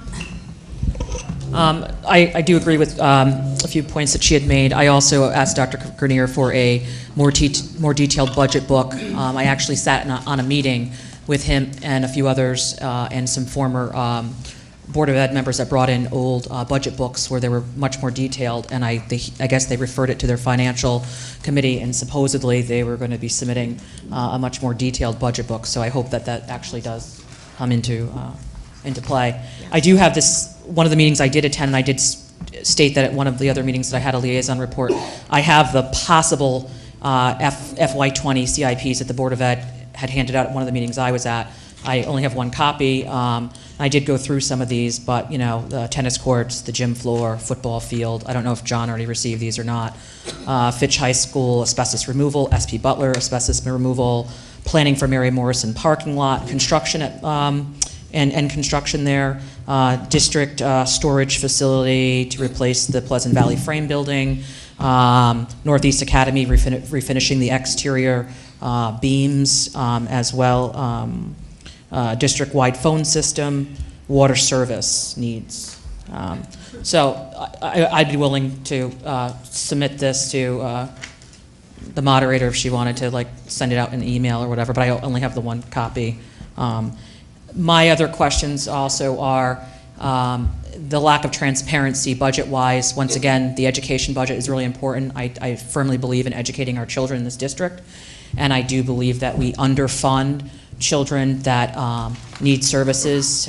We seem to put the money in the upper programs and not a lot in the other programs to build the students up. And with that being said, I feel since the Board of Ed has the largest budget in the town, there should be more transparency, and yet now if they're not going to attend this meeting and we can go to a non-televised liaison meeting that we don't have notes coming back to and nobody reporting, that's a really, you know, large concern for me. Also, they have one televised meeting per month where you're allowed to come up and speak under citizens' comment, but they will not answer your questions. So our only chance to get any questions answered publicly is at this meeting. So referring that to the liaison is disenfranchising our jobs as representatives to our community constituents, that we're actually asking the right questions, because people do come up to me and say, hey, thanks for bringing that up, and I'm sure other people have had that. It's important that that is televised. So if we're going to move to this format, then I request, and I would like to refer, why are we only televising one meeting a month for the Board of Ed? With that being said, yes, I am the liaison, and I in future have attended all of the meetings, but it is really hard, and if we have transparency here and the town council has all of their meetings televised, so if you can't attend, you can watch. So it seems that they're getting further away from the spotlight, it seems to me, and that is concerning as a taxpayer, as a representative, you know, member, and as a constituent just in general in the whole town here. I think that's concerning. And I think something should be done about that. There should be no reason that more meetings couldn't be televised. Other districts televise at least 2 to 3 meetings. Some districts do all. Why we only do one? And once again, you can go up and make a public comment, and they'll say any responses to public comments. They can't answer questions. They can make a response. That's not enough. So I think what I'm guessing is the reason why Dr. Grenier was told not to come here, and I'm curious if that was even voted on by the whole member body of the Board of Ed. I think that should have been a vote, not just one decision, but I would love answers about that as well. But this is something that should be brought up. So I'd like to refer, how do we make the highest dollar amount that taxpayers are paying, which is education, which I support, but how do we make that more transparent in this town? So questions like this gentleman up here had stated, you know, would be more transparent because you could go through old tape and get these answers and things as they break out. Maybe not every meeting, but at least more than one meeting should be televised, and there should be a more open forum that people can ask questions, so that just this platform is not the only way that it can be done. So I think there should be some consideration. moving to the town budget, I feel, I think last year was, your first year with it. This year, it'd be great to see, all the stuff that's submitted, like, for example, this list and what your decision as to why you might not. I know you did pretty good with it last year. I like that aspect is to, I know not everything can go through. So when you're looking at the budget, if these are all the CIPs for the Board of Ed, why did you choose the football field and the tennis courts, let's just say, over the beams at Northeast Academy? I don't know, or maybe you choose none of these. So just having that transparent. The other thing I had trouble with last year during the budget was, and I forget the line item, the human resources section. Why do we vote on that all as one whole ticket versus going through that line by line? Because I feel different needs at different times on different items. Is that Board of Ed or town? This is a town one, Okay, human service. Those are those outside services. Out services, yeah. Like, is there a way to kind of break those down and not lump like rape crisis and all those all into one? Outside agencies you're talking about? I don't remember exactly, that's but what it's you're human services outside agencies. Is there a way to kind of be able to attack those individually, because there might be different needs in the community at different times? Just a suggestion, I'm not sure, but thank you. Thank you. And if you would get that piece of paper up, the town clerk said she would scan it and distribute it to everyone. Representative Whitehouse? So I was going to wait to propose this until other business, but it seems like this whole Board of Ed reticence is sort of derailing our budget conversation. So I would like to, at this time, propose a motion. Whichever side. A motion? Yeah, for a resolution from the RTM. And what it says is, whereas it is the duty of the RTM to exercise oversight on behalf of the citizens of Groton, including over the Board of Education, and whereas the value of the televised RTM meetings to create transparency in town operations has been shown to be very high, and whereas the Board of Education has indicated that the superintendent may no longer be regularly attending RTM meetings, be it resolved that the, that it is the opinion of the Groton RTM that the superintendent, the chair of the Board of Education, or a designee should attend every RTM meeting as often as is possible, and that not to do so would be a step backwards in transparency and accountability. All right. I'm not going to take that as a motion that we're going to vote on right now. I'd like to make a motion to override the rules so we can actually vote on that tonight. But right now, I just want to clarify that they didn't say Dr. Grenier wasn't ever going to come to a meeting. He just said he wasn't going to attend, this one, and that he wasn't going to attend all of our meetings. So I think there's some issues with the way that's written, and I'm not sure that we have the power in this body to make changes that affect other bodies in that manner. No, well, that's why I'm proposing a resolution. This is the opinion of the RTM on... All right, well, first you'll have to go with suspending the rules then. Okay. Yeah, and this can be amended also, so if we want to change the wording, we can do that. Okay. Make a motion to suspend. Okay, I'd like to make a the motion to suspend the rules and consider this immediately. Second. All right, we have a motion on the floor. Let's see, I think it's not debatable. Right. All in favor of suspending the rules, raise your hand, please. And this also must go with a 2/3 majority. I have to count. Yeah, no doubt. Do you want to do a roll call? I'd rather do a roll call. Roll call, we'll do a roll call vote. Okay, yes or no when I call your name, or abstention. Bailey? Yes. Bordelon? Yes. Casper? No. Chase? No. DeSeller Fleming? Abstain. Gustafson? No. Hanscom? No. Gutowski? Yes. Douglas? Marshall? Sorry. Martin? Yes. And this is for suspending the rules. Jackie Massett's not here. Okay. Melendez? Yes. Miller? Yes. Merritt? No.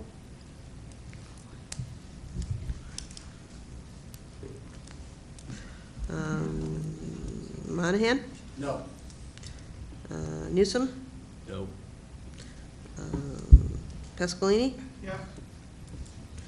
And Powers? No. Pacino?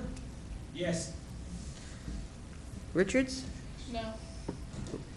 Stanford? Abstention. Strode? Yes. Washington? Yes. Wells? No. Whitehouse? Yes. Whitney? No. No.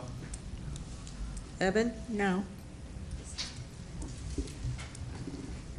I'm gonna figure this out here.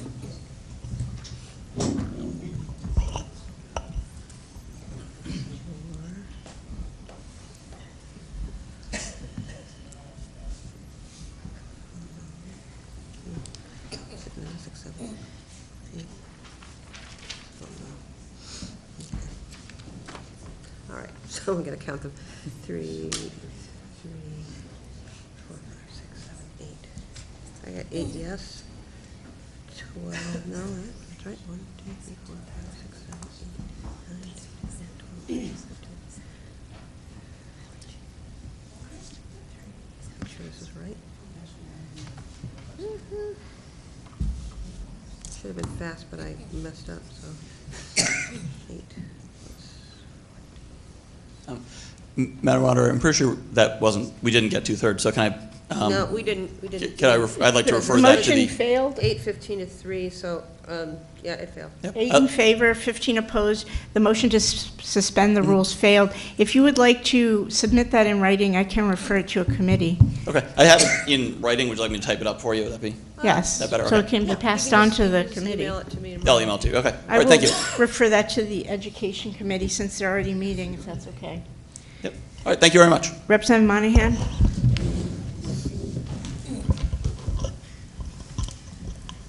In the time that I have been in this body, and I have heard the superintendent appear here, he has been gracious, he has been well-informed, he has answered questions, he has been responsive, and I think he probably has no idea how upset he has made these people. And I think if he knows that, he will simply come back. So I think all we need to do is ask him to come back. I would agree. It is on We my... tell him that there are torches, and there are battering rams, and there are all kinds of things here, and they're yelling and screaming. All we have to do is say, Dr. Grenier, we really value your input. Please come back. Yes, and I will certainly relay those sentiments. Remember how he stood here when the RTM was going to be disbanded and talked about how valuable the RTM was. So I think that he will come. Build it and he will come. Thank you. Representative Washington? This is on another note. I read an article in the paper about how other school districts allows their senior citizens to attend school activities for free. They can go to the basketball games, the football games, etc. Because a lot of the senior citizens are on a fixed income and they might not be able to afford the games or the school activities like plays. I was wondering if we do that in Groton, and if we don't, if that's something that the school system could think about. What they do is they come to the senior center gives them a little pass, and when they go to the school activities, they just show their pass and they get in for free. I thought that was very kind to senior citizens. They don't have children in the school district, they pay taxes, and they don't get, without any kids, you're not really getting your money's worth here. But, so I thought maybe we could reach out. You see my gray hair, I'm a senior citizen, but I can afford to pay. But some people can't afford to pay. And I thought that was really a gracious thing that other school districts do. Thank you. Representative Whitehouse? So I just wanted Can we refer that to education? I just wanted to briefly, I was going to say this in the discussion of the motion to discuss, and Representative Monahan, reminded me that, yes, Superintendent has been very gracious, and I actually did appreciate his comments when he came. And this is certainly not meant to be any kind of aspersion on his transparency or engagement with us, because he's been phenomenal. And in fact, coming here and standing before us and saying, I know I'm going to get grilled every month, and it's an important part of the process, and I'm glad to do it, I think is a tremendous sign of his character. So just wanted to make sure I did not come across as taking a shot at Superintendent, because he does a phenomenal job. I just wanted us to have that transparency. I think simply the fact there is a motion may let him see. Or, he may be watching it right now and may be very aware of it, because we are televised. So, but yeah, I think it's just a matter of staying connected and good communication. Yeah, and the town clerk reminded me that Dr. Grenier works for the Board of Ed, and so it is up to the Board of Ed whether or not he comes to our meetings. So, yep. Representative Bordelon? And I just wanted to also, what you said as well, I think it's important that somebody from the Board of Ed is here, and with no explanation, I guess, is my problem. It's not directly at anybody in particular, but just to say the chair of the Board of Ed told him not to come and no reason is, I think, kind of frustrating. It leaves you kind of like, okay, like a nice letter to everybody would have been appropriate, or coming before us today and telling us your reasons why. So a little bit more transparency would have been a little bit more appreciated. Thank you. Representative Powers? Thank you, Madam Moderator. I do see that we all have committees, and we're all assigned committees throughout the course of our process here. With the budget coming up and everybody having last year's budget that was here, I review mine every year at this time of the year to see where I think things could be improved or changed. And I try to go individually to the people that run these departments outside of this body to talk with them and to give them my insight. I send John emails, I send Bob emails, I talk to the town councilors. So our job is more than just here in front of the cameras. I think there is a way to streamline some of what we do here, and I think it's through our committees. And if the Board of Ed and the superintendent is told by the Board of Ed not to come, then I think we should have our education committee have a monthly meeting with the Board of Ed.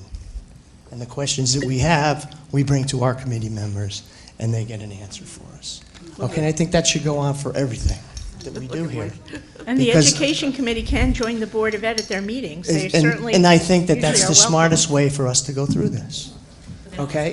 Well, no, we have a separate meeting, Portia. You guys, we have an Education Committee, and they meet with the Board of Ed Committee, and nobody else. It's not televised, I think. Well, I think that that's something that we can work on, but I think that it's important that we get the answers that we're looking for. And I think that's a simpler way to simplify some of the process. So, but thank you, and that's pretty much what I have to say. And I look forward to working on the budget with everybody in this room. And it's a good process, and I don't think anybody here doesn't think that it isn't. So, thank you. Representative Newsom? I'll pass right now. Okay. Representative Katowski? Regarding the budget, is there a way to find out if the RTM as a group has any collective idea as to how much they want to spend if we need to reduce spending? Do we have an idea as a group where we would like to reduce spending? And if we do, how are we going to make those decisions? Could we move the whole town operations in one number? We tried that years ago. I mean, there's nothing that says we have to listen to every single line item. We could move town operations in one number like we move Board of Ed in one number. So are those the kind of things that you're hoping that the Finance Committee kind of discusses and delves into? Not that particularly, but you can certainly discuss that if you want. I personally don't think that would be a really useful way to get at the budget, to just look at one number. That seems like you... But we do that for the Board of Ed. What? We do that for the Board of Ed. Yeah, I know. So there's no interest in that, but is there an interest in coming up with an idea of, telling or suggesting a certain amount, or if there has to be reductions, a certain place or a certain area? I mean, how are we going to get there in like a big group like this? Well, we have a political process with committees, so I think that starts at the committee level. Okay. And again, everyone is an ex officio member of every committee, so you are certainly welcome to come. You have to just be respectful that you're not a voting member, and the chair will, call on you if it's appropriate. So I try to go to many of these committee meetings as I can, and that's one way to start that approach. We could certainly have it here. I mean, I had kind of thought this might be a place where people could start saying some of these things, but 40, we only have like 26 people here, or 25, but at this point, it's a big body, which is why we vote in the long run. I don't think we'd ever get to consensus if that's... Well, that's where I was going. Use your microphone. Well, that's what I was wondering, if we really could have an honest budget discussion or a real budget discussion, so if last year when I tried to reduce $50,000 from some big line items that weren't school or public works or safety, there was no support at all. So, but there's duplication and triplication of services within those line items. Like, for example, if you take Parks and Rec, Senior Center, Social Services, and the library, everybody has an arts and crafts class, okay?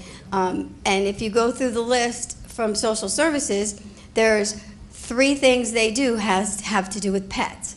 So, not that I hate pets, I love pets, but my point is, there's a lot of things that I believe we do that we shouldn't do. Now, you could agree or disagree, but I don't know where the conversation is for that until the department head is sitting right there defending their budget. Well, I think we can have a conversation. I don't think we're going to get to consensus. There are 25 people who are totally disparate and have come from different districts, and I think this is the process, basically. Representative Pasqualini? I don't know if this is helping. I'd throw it out there. Would it be something? I know, like the town council tells or lets John know, whether or not 2% budget, or we're looking at this, and he's at least got a feel of what the town council's looking at. Would it be having a survey as to find out where this body is at? Not necessarily with a number, but are we looking at, is the consensus is we don't want anything over 3%. We don't want to see anything over a 1 mil increase. We don't want to see whatever. If the major body is there, even though we don't have the actual numbers, does that help the town manager and the council to know when they come here, what's the consensus before we even start looking at the budget? I don't know if that helps, or I'm just throwing it out. I just want to say, like, at least in my past time being on this, a big chunk of what kind of sometimes can drive the mill rate is the amount of outside funding that we get, and that's not always known till the last, right now we have a shutdown of our federal government. I have no idea. That shutdown is impacting my life in very many ways, let me say. We don't have to talk about it, but I have no idea how long that will last. So I just know that it's hard to, if you take a survey, I'm not sure what that would serve. But I'm certainly happy to open that up to discussion. I'm going to hear from Mr. Burt first. I sort of lost my train of thought there for a second, but I'm real leery of a set percent, just because what's going to happen is you're going to end up likely dipping into fund balance because you're not being able to make cuts. If you have an arbitrary number without really looking at the reason for that number, and we cut what we can and can't get to that number, well, we're going to start eating into that fund balance again and go backwards. I like a more well-reasoned approach to budgeting. So, Representative Washington, did you have your hand up? No. White House, did you have your hand up? I'm sorry. I wrote the wrong name down. I liked what Representative Katowski was saying in terms of finding those inefficiencies. I think something that could be helpful, because I know you've obviously done a lot of research and finding those places with duplications and whatnot, is possibly be able to put together, I don't want to say a report, but something that says, like, why are there 3 arts and crafts classes? It sort of be able to ask those questions, because some might make sense. This might be arts and crafts classes for disabled youth and this might be for seniors, and so that's why they'd be different. But at least to put the question out there, because it's entirely possible that you'll find somebody say, hey, why do we have this and this? And the two department heads say, oh, I didn't even know. Because, you know, each department is so complex and multifaceted that there might be overlaps that they're not even aware of, and you know, efficiencies we can find. But I think this is the stage so we can, when we're not right in the middle of the budget season, you know, on the floor, to have time to look at it and ask the questions and say, you know, why do we have 3 of these? Do we even need 1 of these? Do we need 3? What is it?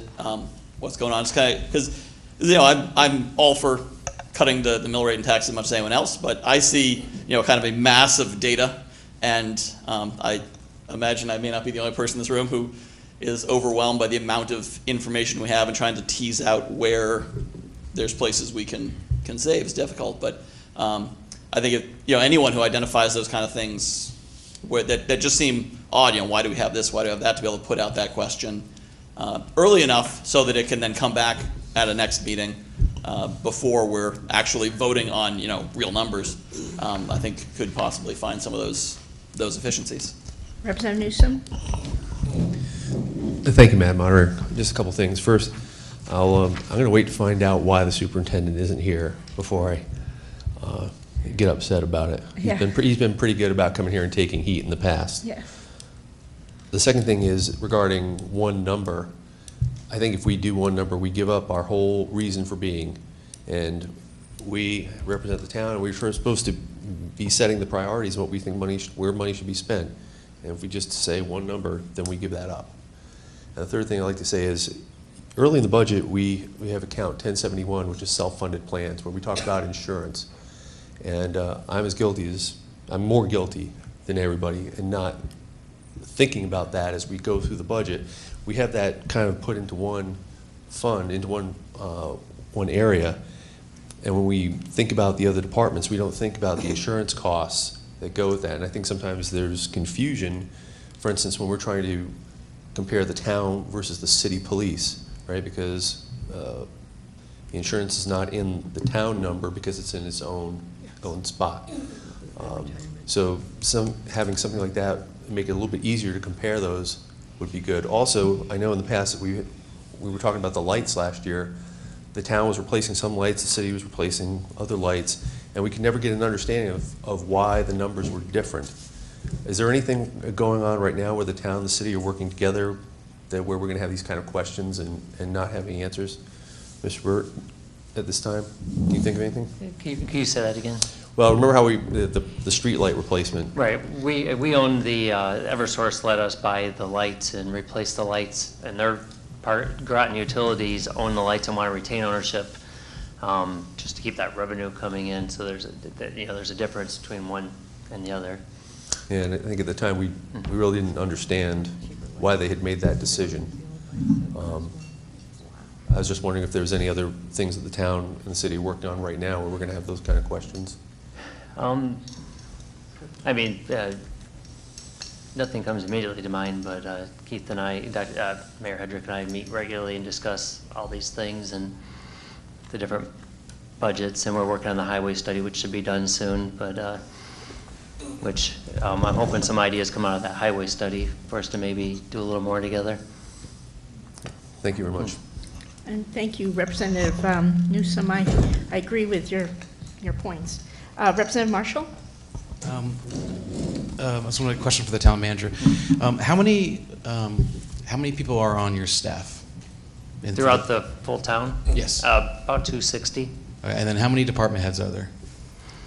Less than 10. Less than 10, okay. Yeah. So I'm going to say this more for myself, but so, you know, with many of these things, attention to detail is really important. We are the final reviewers in this, and trying to make sure that there's enough coverage on looking at this budget to make sure it's as right as it can be given what we can do. So I am new.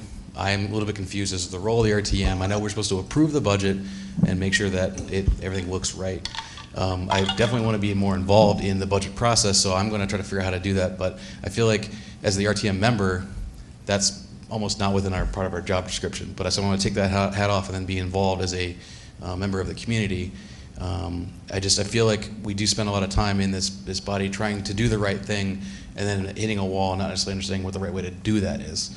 So I just wanted to keep that in mind as I be more involved. But I just wanted to put that out there, if only for myself. So thank you. Representative Washington? I'll pass. Representative Katowski? Well, if we're wanting to talk about the budget, we need to find the balance. So when the town manager talked about he doesn't want a 2% because he doesn't want to go into fund balance, my way of thinking would be if you go over 2%, you don't go to fund balance, you don't go to the taxpayers, you reduce services. So there's a conversation to be had between taxing more and spending more and the reverse. So if the RTM is the financial arm of the town, then shouldn't we have that conversation about where the balance should be as to how much more how much more taxes we want to put on our constituents versus what services we think we can do without, what are the wants, what are the needs. Those are the kind of conversations that I would like to have before we sit down with department heads. Okay. I would say this is a good opportunity for that. Yeah. But I'm not sure. It sounds like you're looking for consensus, and I think ultimately this is a political body that votes. That's the only way this body makes decisions. We are certainly right now having an open-ended conversation. Representative Monahan. I applaud Representative Katowski's doggedness on the issue of the budget. She uniquely tries to hammer this issue, and it's, you know, she works hard at it. Works harder than I do. When the first session I got here, a lot of data, and I had no idea what was happening. So now I'm in my third budget cycle. So what I believe is supposed to happen is the town manager, with his department heads, figures out what they think the town needs and what it's going to cost, and then it goes to the town council, and then it filters down to us. So we're always on the end of the system. And what Representative Katowski is saying, she wants to be more involved in the beginning, and those are policy questions. And so I think the answer is it's available. But I don't think you're going to, I for one am not going to tell you that I think that we should hold the line at 2% or we should have a zero-based budget. I am just a taxpayer in the town who comes here, and I'm relying on the town manager to come up with the information and tell us what we need. And then, you know, we probe and we ask questions. And we can say, you know, as a matter of policy, we don't agree with spending that kind of money. But I don't want to, I'm not in a position here to say, Mr. Burt, 0% increase this year. I mean, as a taxpayer, that'd be great. I'm happy with that. But I don't know what the town-wide, what the needs are. Now,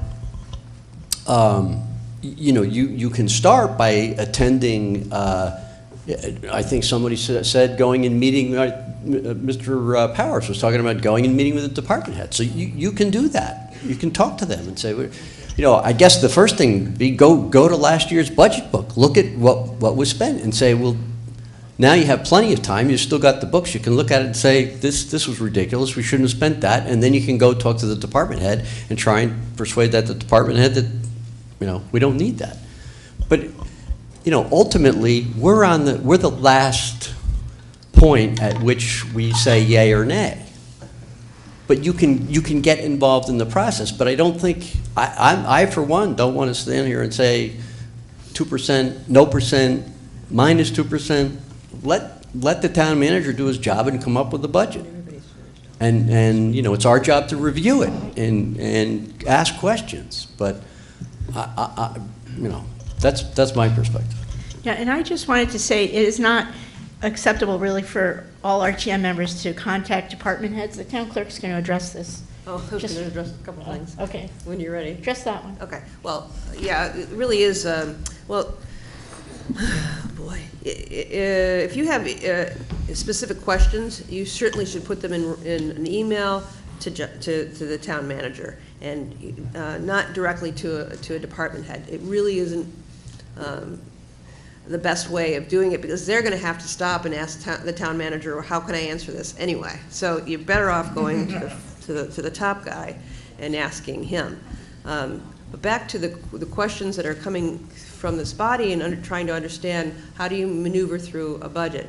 Well, the town manager spends months and months, actually it's all year round. It never really stops, does it? Right.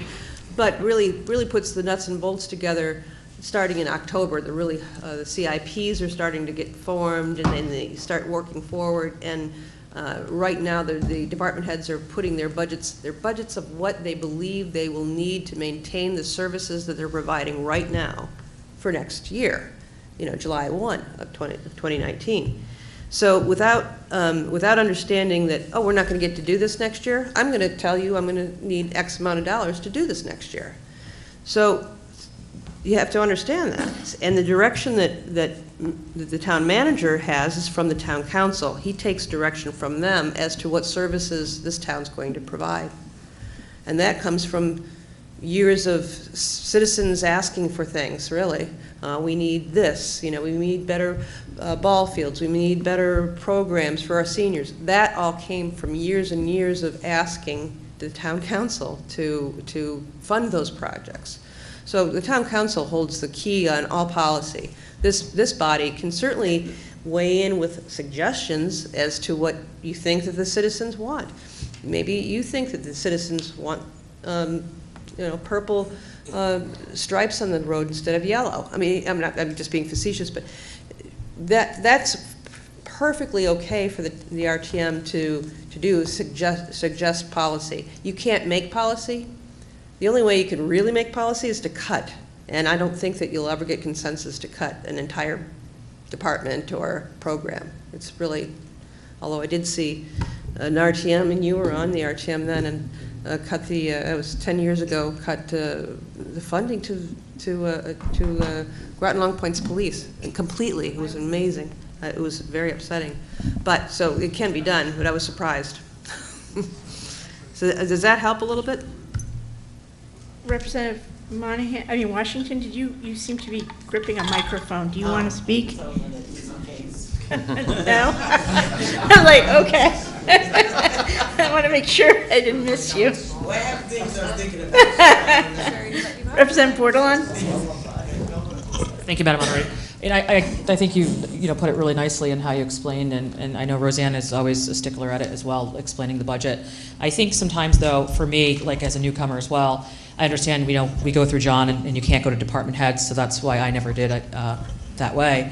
But I think sometimes it's kind of frustrating, and I understand everyone has a budget crisis, but it seems a lot of the things that come forward sometimes all need to be done. Like yesterday, like last year, the tanks had to be out, and if they're not out, we're going to be charged. Maybe that's not something, like I said, I can't go to his department head and say that, and I'm not telling John how to run the town, and I know he's new coming in, he got what he was given, but streamlining that and looking and making predictions out a little bit further, like how are we going to, better plan, let's not throw this ticket item on, okay, making sure these department heads are, communicating effectively to our town manager so that these things are rolling and having like a prediction, even stating, like I was looking at another town budget in a different town when I was visiting recently, and they were making the predictions of like, these are the things that are coming up, and just these will be on the budget, but in the next 2 years, we have these coming as well. So when their department heads presented, they talked about current and predictions for the next, whatever, which we do a little bit of that. But right down to the police thing, I know everything with the police is urgent here, and I want to be safe, so we approve all these items, but it's radios, it's the system, it's a lightning strike. Things are always urgent, and if we could try to move a little away from that, it would be extremely helpful. Mr. Burke.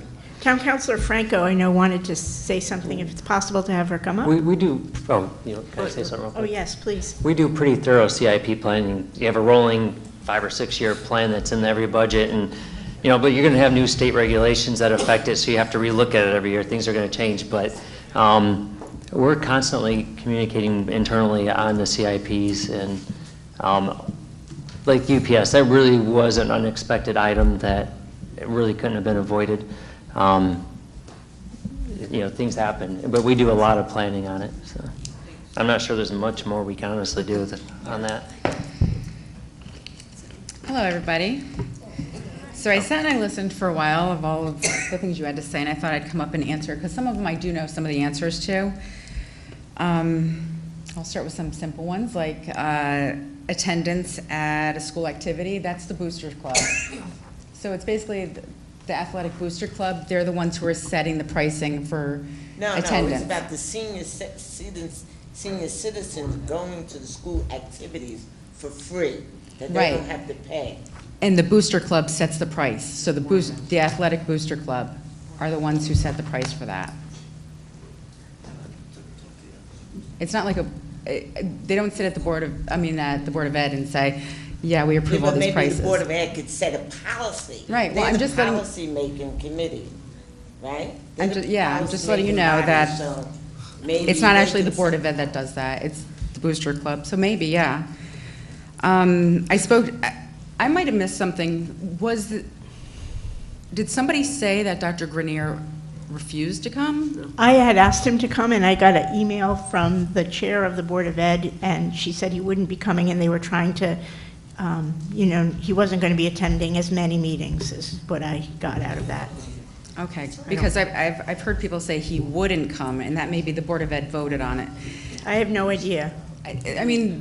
I just texted a Board of Ed member, and they don't know why Dr. Grenier is not here, and they did not vote on anything. So, these are just things that are being thrown out there that there's no fact. I didn't say that they voted. I said I would hope that. I have the microphone right now. I know, but I would say, I would like to correct what you're saying. I didn't say that they actually Representative Bordelon, I didn't give you the floor, and let's please, we have a town councilor who's speaking to us right now, and I have given her the floor. So if you want the floor, we will wait and then raise your hand. Thank you.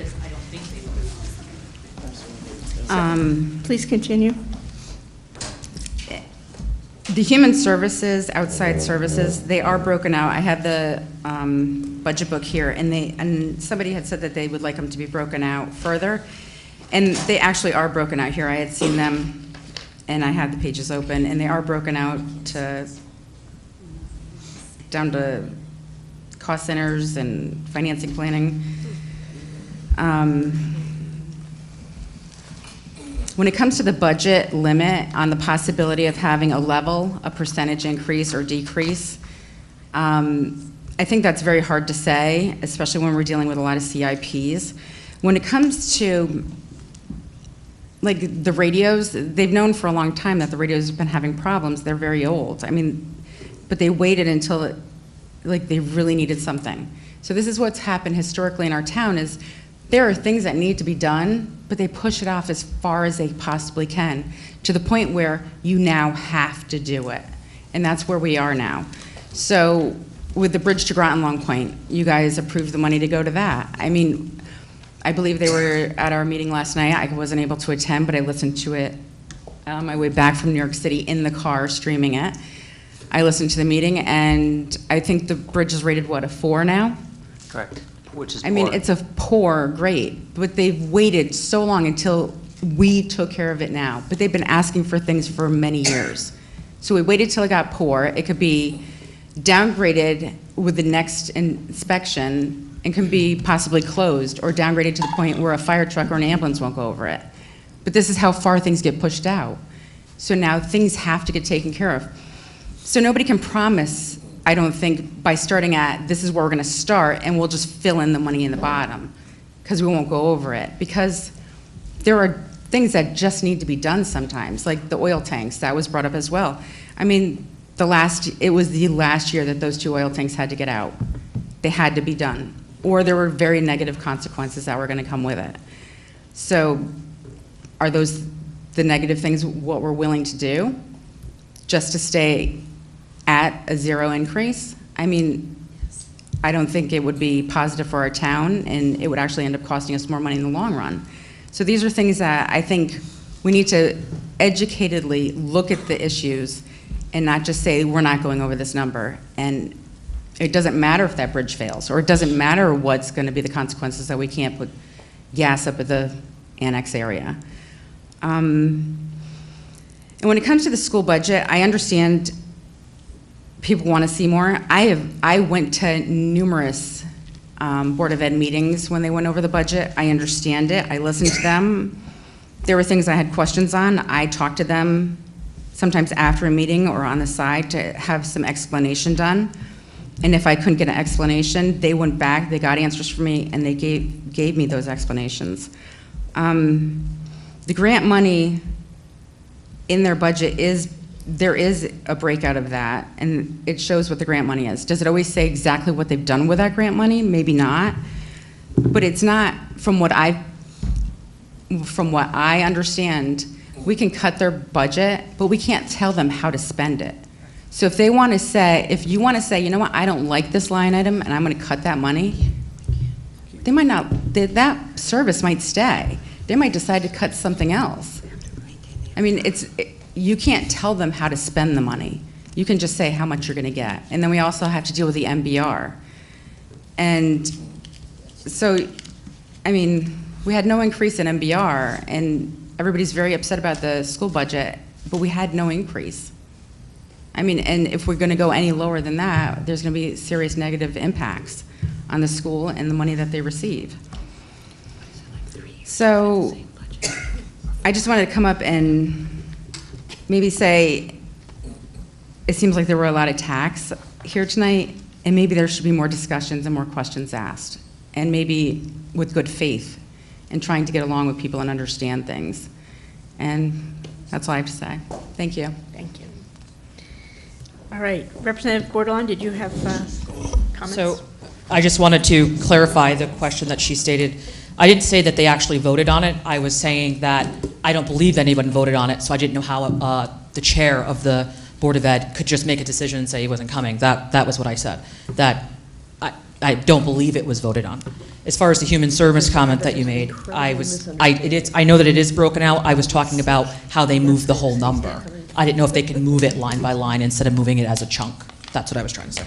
Thank you. Representative Casper? Thank you, Madam Moderator. Just before, to try to head off everybody getting all riled up about Dr. Grenier not being here, I want to read a little bit from the Board of Education handbook on the authority of individual board members. Individual board members have no authority except when they are meeting as the Board of Education. The Board of Education is a collective body and by statute can only act when a quorum is assembled in a legally constituted meeting. The statements or actions of individual board members do not bind the Board of Education except when the statement or action has been authorized by an official act of the board. And then it goes on, that board members should be careful not to act or speak in a manner that suggests they are speaking or acting on behalf of the Board of Education or the school district when they have not so been authorized by the board. And checking the minutes, I couldn't see any, going back several months, anything official along those lines. So I just, there's nothing to, yeah, until they vote on it, it doesn't exist. Okay, thank you. Are we ready to move into, I don't believe there's other business, but is there any other business that we need to discuss tonight? If not, I would take a motion to adjourn, which has been seconded. Thank you very much. I'll see you in February.